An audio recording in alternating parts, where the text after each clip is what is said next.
oh, we won't need as many GPUs. That's not the case at all. It's just you're going to be using many more of them for inference, right? For prompting the model versus training the model. And well, it's certainly bearish for people that believe having a closed source model will be the most cutting edge, or that they're going to massively monetize having the best closed source model. This is sort of something we've been saying in the Morpheus community for the last year and a half, is open source tends to win. This is why Linux won on servers. It's why Android won on mobile phones. Just having a lower barrier and allowing everybody to build on top tends to give you much better results over time. Thank you very much for coming on today spontaneously. Evidently, the global markets seem to think that this is massive news that we just got over the weekend. And I guess because I have only a newspaper version of it, I'd love to hear you describe exactly what happened and why the world is shocked. Tell us a little bit about your background. Sure. David Johnston, been in crypto and AI since back in 2012. Realized I was a little early on the AI side, so I've mostly focused on crypto the last 12 or 13 years. Most people know me for coining the term decentralized applications, or dApps, back in 2013.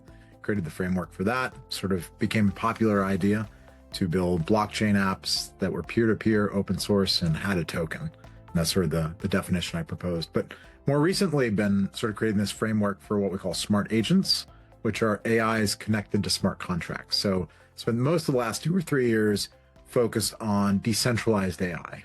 And what I mean by that is you can run the models anywhere. It's all built on open source large language models.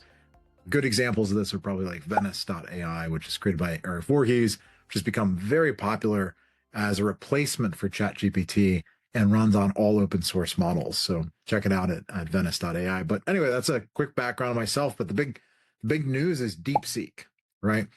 And this model that's been open sourced out of China really sort of implemented well what's called chain of thought, right? So you may have heard of this in a recent release by OpenAI, which isn't open source and basically is mostly owned by Microsoft. But OpenAI released their implementation, I think it's their O1, O2 model, that basically it'll pause based on your prompt, think about what you're asking, and sort of take more time, take more tokens, AI tokens, to think through the problem. Okay, what are they trying to get to? What are they trying to, I don't know if you've played with it yet, but it's a lot of fun. It's on this already, right? And it's marvelous, right? It works pretty well.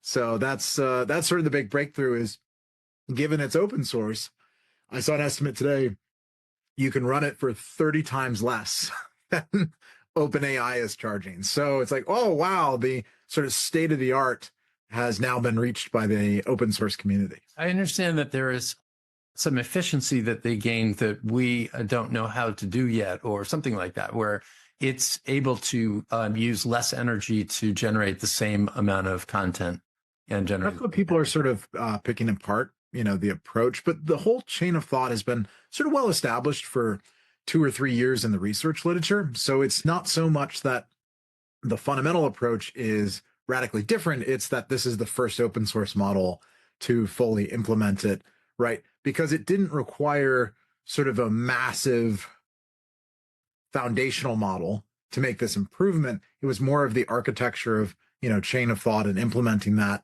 on a good base. Certainly they used a lot of GPUs.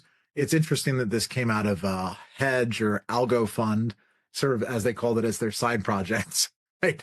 Was a lot of these AIs, honestly, right now are being used for trading, right? It's one of the first use cases. So I'm not too shocked that somebody who's using it for trading, wanted to create, the most compelling AI models. You're referring to the creator of this, as I read, was the former hedge fund manager? Yeah, exactly. And so, but what's sort of shocking is it didn't cost them a great deal of capital to create the model. They claim $5 million or $50 million or whatever amount. It's sort of dwarfed by the spending by Meta and others, the team at Grok, the groups at OpenAI are spending literally billions of dollars, right? You probably heard the recent Stargate announcement, and they're like $500 billion over 5 years. That's what it's going to take to create the next great model. So, I think people are sort of digesting it, but there's this counterintuitive point that I don't think people appreciate. The fact that the models are getting better and getting cheaper will actually increase demand for the GPUs. And they seem to be thinking, oh, we won't need as many GPUs. That's not the case at all. It's just going to be using many more of them for inference, right? For prompting the model versus training the model. And none of this means that the work on the foundation models are going to go away, right? They're racing to train Grok 3 right now, and Meta's racing to train Llama 4. And they'll be able to apply this same chain of thought approach to those models. So none of that work is wasted or going to go away, but it's sort of interesting to see Wall Street's sort of first reaction, not understanding the technical details behind it. This show is being brought to you by our sponsor, Trueflation. Professional investors and economists, and probably any casual observers, know that government inflation statistics are only an approximation of what real inflation is. Not only that, but the government has a conflict of interest because high inflation can be so damaging to the economy, the deficit, and our $34 trillion in debt. Trueflation collects over 13 million pricing data points. Most are updated daily to reveal inflation with precision for asset managers, governments, companies, and the general public. Check them out at trueflation.com. Well, it may understand it because certainly the billions that have been invested have been really criticized for the end returns, the revenue returns or earnings returns they're going to get off of this enormous investment of capital. Sure. And so this would only intensify that argument. Well, it's certainly bearish for people that believe having a closed source model will be the most cutting edge, or that they're going to massively monetize having the best closed source model. I'm specifically talking about OpenAI, right? This is not positive news for them that the open source community is caught up. And this is sort of something we've been saying in the Morpheus community for the last year and a half is open source tends to win.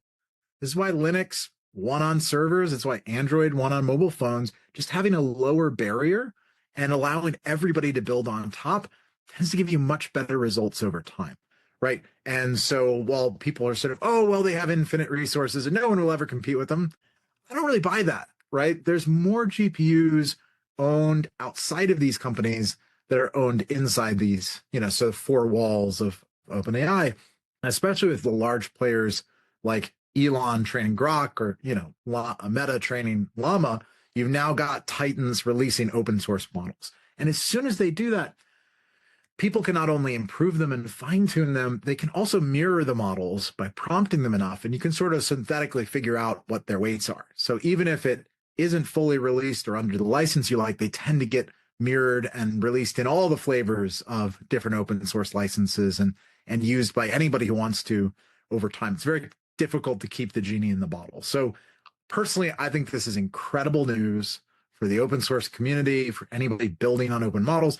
Now, we should be clear, it's a great model, but it's definitely still censored. If you tried to ask Deepseek anything sensitive about the CCP, oh, that's outside of my scope. I don't know what you're talking about. Right? It won't give you an answer. But very quickly, people will take the model and start trying to remove that bias or add in, training data that maybe reflects their cultural basis or their jurisdiction, things like that. So, just because it's censored doesn't mean it's not an interesting sort of breakthrough and an example of what you can do with the technology.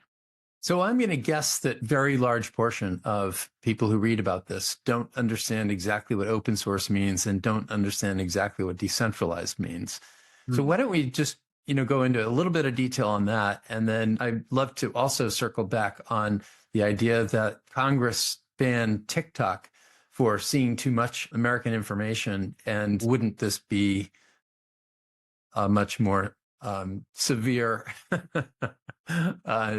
potential use of private information? So a couple of things. Open source in this context is often referred to as open weights. So after you do all this massive training, you actually end up with a fairly small database, right? In the case of a 80 billion parameter model, it might be 80 gigabytes, right? In the largest model, 405B by Llama might be 400 gigabytes. They're not huge, right? You can run these on, my laptop. I could run a 70, 80 billion parameter model at this point, right? And so because it's just sitting in RAM, once you've got the database, once you've got the end weights, you're just asking it a question and it's running a statistical analysis. Okay, which tokens, which words are most likely to be the answer to this query, right? So once you've done the hard computation to train the model itself doesn't consume a lot of compute, right? And an H100 can run at 1,000 tokens a second. So you can be providing an equivalent of 300 brain power, per second in answers, right, to humans, right? Considering that equivalent to like a 3.3 tokens per second or 2.5 words per second is sort of the human rate of conversation and talking and thinking, right? So I recently released an article sort of quantifying brain power as a unit of measure. It's sort of very useful to think about that in those terms. Where can we find that? My X profile, D Johnston EC, and you'll see the article on brain power, but sort of a fun sort of analysis. Like by my calculations, we'll have produced enough GPUs this year to exceed all human brain power. And we're talking 50 trillion hours of brain power versus 7 trillion for humans, right? So we're all about to get this 5x multiplier on our intelligence and able to go far beyond what we can do organically, just like we take for granted with horsepower, right? I couldn't travel 10,000 miles, but man, I can get in that, that car, that train, that plane, and it can take me that far, right? We've grown accustomed to massive horsepower available to every person. And now we're going to move into a world where we have massive amounts of brain power available to each person. But to get back to the point, these open source or open weight models, once you have the weights, you can run them anywhere, right? You can run them on your own hardware. You can run them in your own data center if you're a company. It's not like you're reporting back information to somebody that trained the model. There's no connection back, right? In the case of TikTok, yeah, it is a very dangerous app to have on your phone. They basically record everything you do and it gets sent back to China, right? Which is not so indifferent than, WhatsApp and others, but, choose your surveillance state, right? Very carefully, which one's more likely to hand over the information to bad actors, right? Or to advertisers or to people adverse to you. But the cool thing about an open source model is you can run it locally. It doesn't have to expose any data to anyone, right? So once you have the weights, you can sort of do with them as you please. And like we talked about, you're able to retrain them or fine tune them. You can take out bias, you can sort of weight them. And so it's not a static thing, right? Once the weights are released, then the open source community, within a day, people were, fine tuning and trying to figure out how to improve the model. So I'm not worried as much about the same attack vectors as like, oh, all the information's going overseas. That's not how it works, right? But it is important that the US and Western, powers really understand that we need to be at the leading edge of this because the first adopters get the first benefit, right? And so, and we have a better, more free speech centered, a view of truth and facts. And so you can have a competitive advantage where there's less censorship and there's less sort of limits on what the models can do. So then finally, you asked about decentralization. Where can you run the model? If it's open source, you can run it anywhere you want. And there's these wonderful networks like Akash, where the GPUs are spread all over the world, right? And you want one in Argentina, you want one in Europe, wherever you want, they can run the model, right? Maybe it's a big model, you don't have enough power locally to run it on your laptop. Oh, I'm going to send the job over there, right? And instantly it can generate the image or the video and then just send the results back to you. So that's sort of what we're seeing is the open source models are now achieving this breakthrough of being the best. The compute, the GPUs can be run anywhere and people can fine tune them to their particular use case, right? So this is creating a very interesting universe. It really makes me happy. In 23, there's a lot of talk about centralizing everything and only a couple of governments were going to run AI and nobody else would be allowed.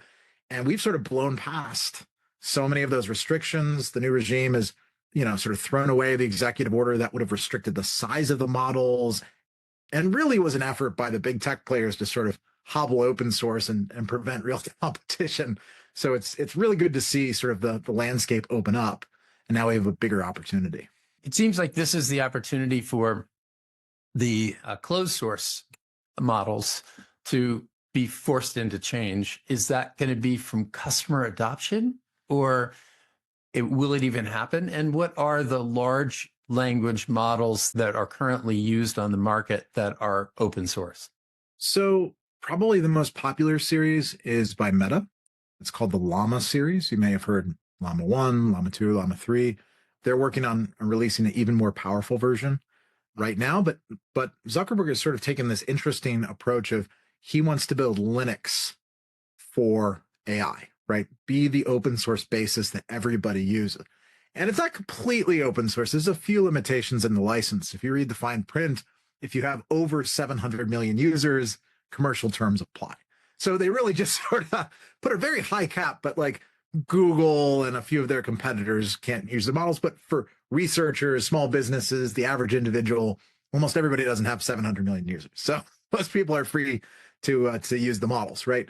And that's become very popular. It was funny during 23. This was so used to be so controversial. They leaked the weights to Llama 1. There was no official release. Like, oh, it got out. We don't know how. Some engineer, leaked them. But it proved very popular. And all of a sudden, Zuckerberg, had the hearts of developers again, who had not been his, biggest fans the last 10 years. And so they officially released Llama 2, and that was very well received. And then they released Llama 3 and said, oh, you can even do fine tunes, and we're opening it up and go crazy, right? And so from the statistics I've seen, it's probably more than half of the usage of open source models is this Llama series. And think of this as they release one for each device category.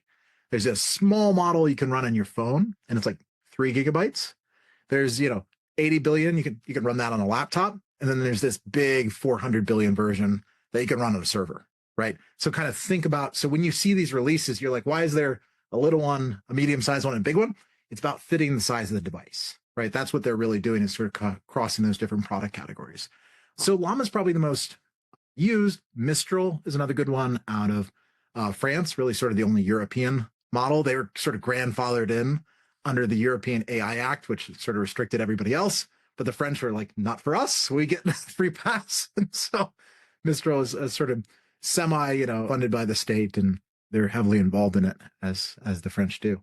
So, and then there's a few other there's a great fine tuning group called Nous, Nous, Nous Research, and they've released the Hermes series of models, sort of an improvement to the base model. By running some additional work, they can sort of increase the benchmarks even more. So yeah, there are hundreds, but those are sort of a good sample of some of the top ones. For images, people have probably heard of Stable Diffusion, and that's one of the most popular open source models for creating images.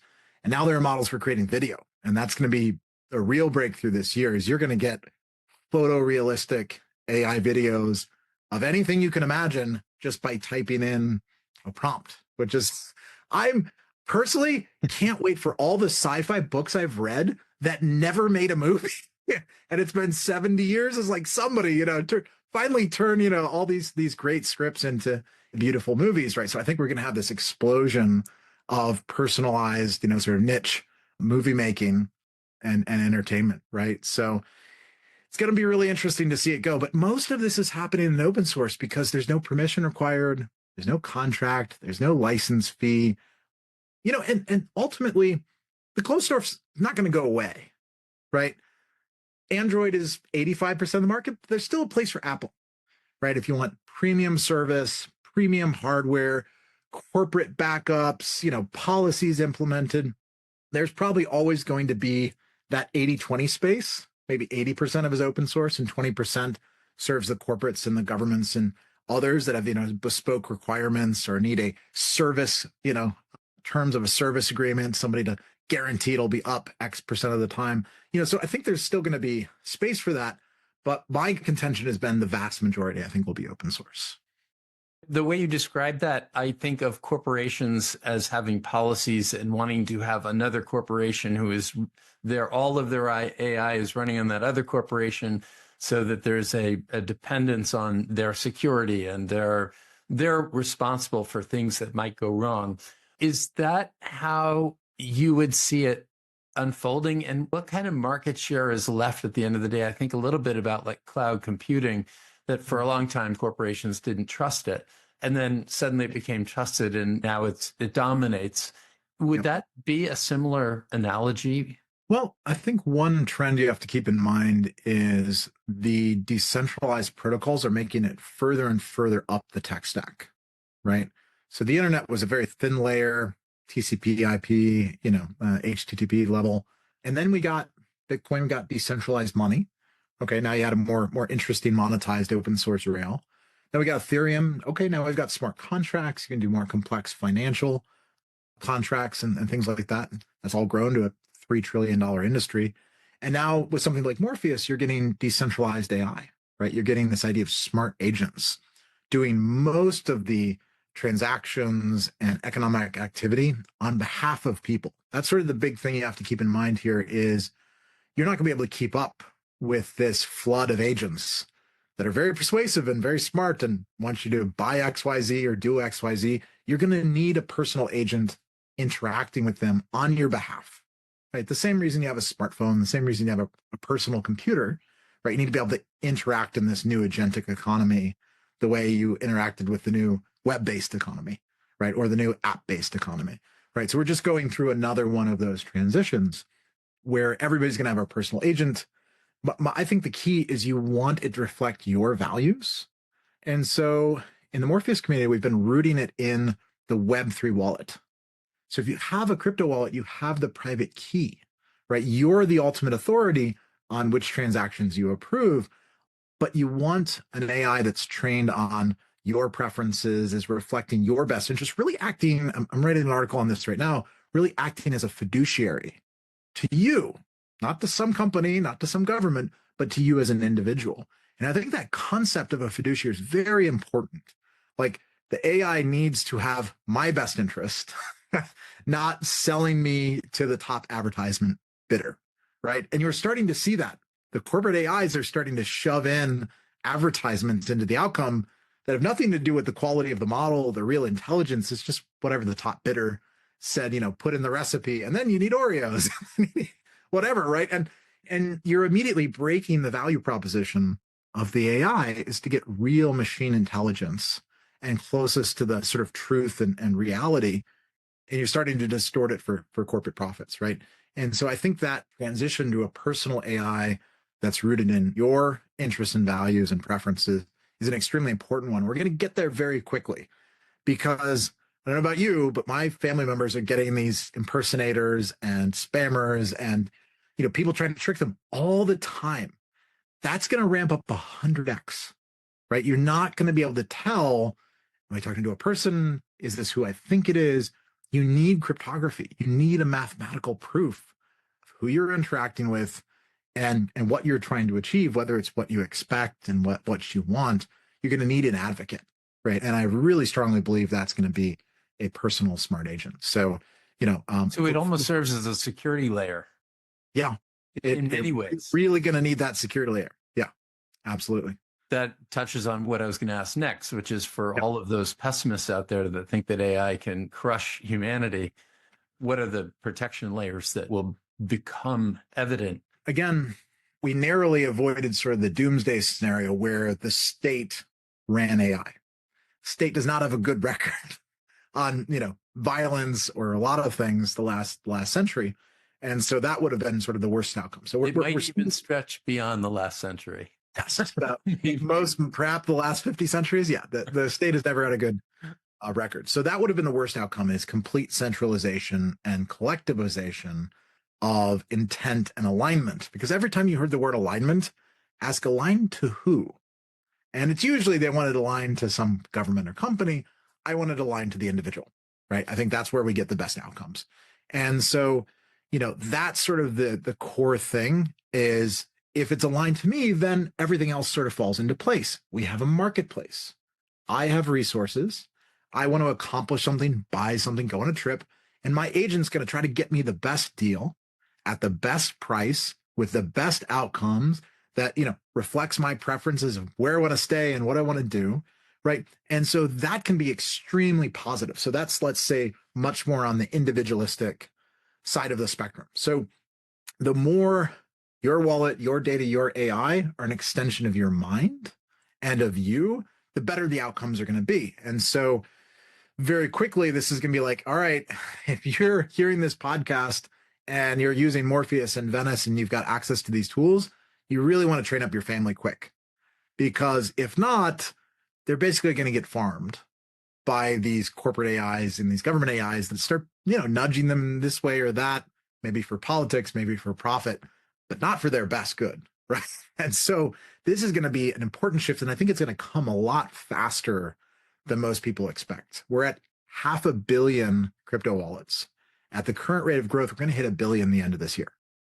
And AI is going to be that interface that makes it easy for anyone to use smart contracts, anyone to use crypto, because you're getting rid of all the complexity, right? It's like that browser moment or smart engine moment, that search engine moment for the early web. It's like all of a sudden you didn't have to be technical. You just asked it a question and it sent you to the best website, right?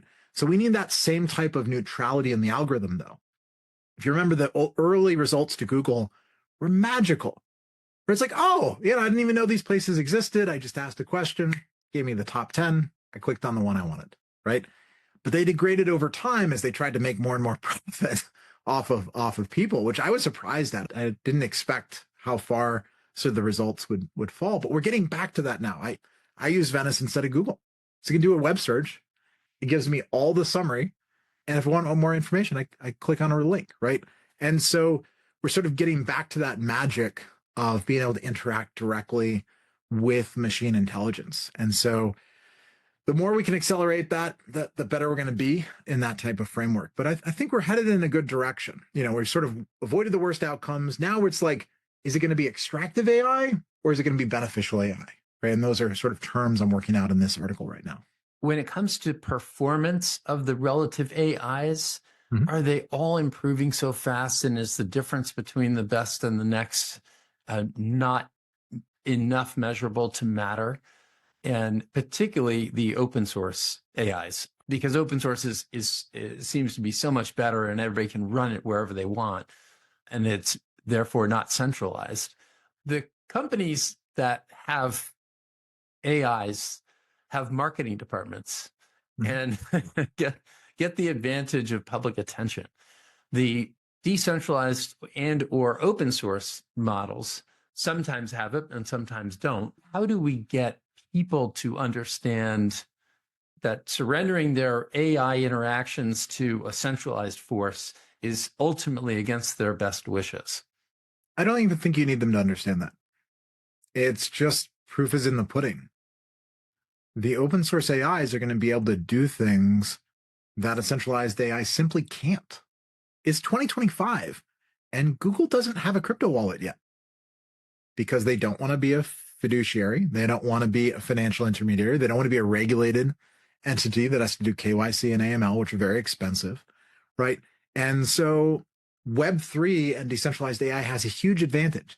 It can not just give you information, it can take action on your behalf because it does have a wallet and can use smart contracts and can do things on chain, right? That advantage is going to be 1,000x more important than whether on the benchmark this one hits 98 and this one hits 99, right? Once you have a pretty good model, and we've got really powerful models at this point that are the equivalent of a PhD in most categories, great, we've got that. The attention is going to shift this year, not from large language models, but to agents.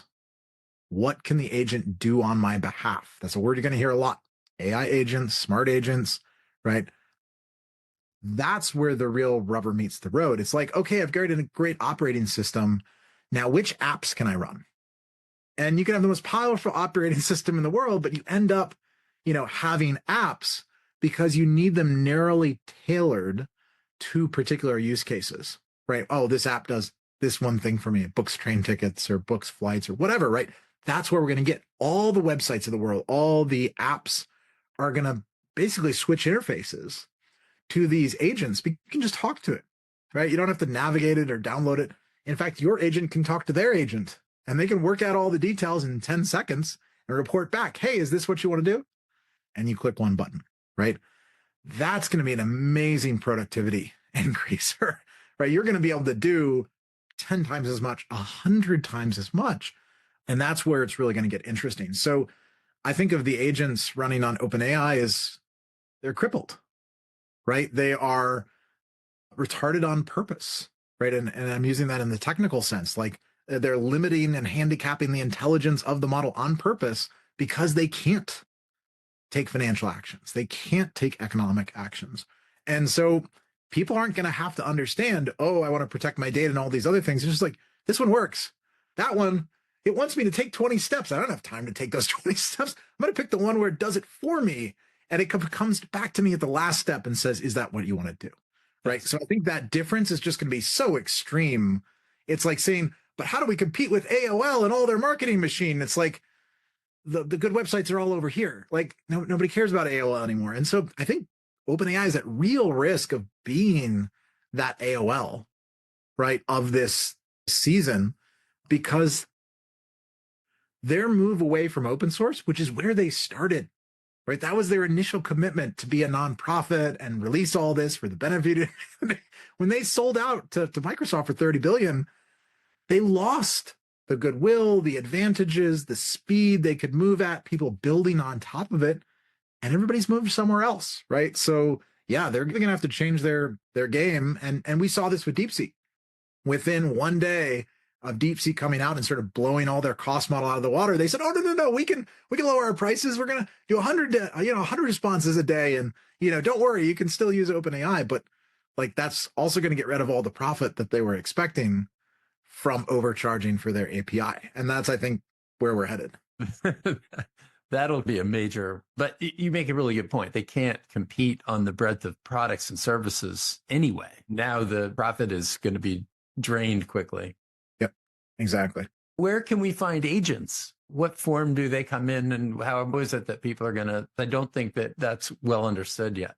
If you go to mor.org, you can see one of the Morpheus community websites, and you can download it on your local computer right now. I've got it running. And if I tell it I want to stake some ETH, right, or I want to swap a token, it'll go grab an agent and give me a price quote and ask me how many I want to do, right? And so we're already seeing this pop up into reality. There's great agent platforms like AI16Z, Etheric, virtuals. Like a lot of these are like memes and like chat apps that people are releasing, and you can own part of the meme agent. And they may seem silly, right? A lot of these early examples, but that's okay, right? Ethereum had their crypto kitties and ICO moment long before stablecoins and DeFi and sort of mature financial institutions adopted it, but it proves the technology, right? And so what you're probably hearing about is sort of all these things, the excitement around a particular meme or a particular agent. And then sort of that wave will crest. But people will then ask, but now what can I do? Like what else can I do? And that's what people are starting to shift to, is like, oh, well, I want to use it for trading. I want to use it for doing tasks for me. So people are releasing all these great agents. And in the Morpheus ecosystem, the agent builder awards just went live last week. And so there's $10 million in rewards already that are available this year to agent builders who just publish an agent. If people stake Morpheus tokens towards them, they receive a reward directly from the protocol. And so I think that's important, that you have sort of that neutral infrastructure where Morpheus is not building any agents, not building any models. It's a marketplace for anybody that's creating those models and creating those agents or wants to offer their GPUs. Very similar to what Ethereum for smart contracts, right? It provided the infrastructure. Ethereum Foundation is not building any smart contracts. They're focused on the EVM and Solidity, the consensus, all the rails that everybody who is building smart contract needs, right? And so Morpheus is doing that equivalent work for the smart agents category, right? Sort of pulling together all the interoperability of the different chains, giving people a marketplace and a router for compute, capital, and code. And so, yeah, whether you go to the Morpheus website or one of the other ones I listed, there's a ton of a sort of experimentation. And a lot of it's the, sex, drugs, and gambling kind of phase of this industry. And so a lot of it's like silly tokens, but that's okay. Just experiment, learn about it, because this is the wave that we're going to see this year as those mature. David, this is fantastic. Thanks so much for the timely and comprehensive review of the market right now as we've exited this weekend that caused such turmoil in the markets today. I really appreciate it, and I look forward to talking to you again soon. Absolutely. Enjoyed it. Take Thanks care. so much. If you like this video, please hit like, subscribe, and leave any comments you might have. You might also want to check out some of my other interviews. We try to dig into the problems that make Americans so pessimistic about the next generation, but we also interview people whose work doesn't get the headlines, but they make life better for society every day. Given humanity's steady progress over the last 275 years, it's likely that there's never been a better time to have been born than today. Join us for perspectives on today's challenges and opportunities.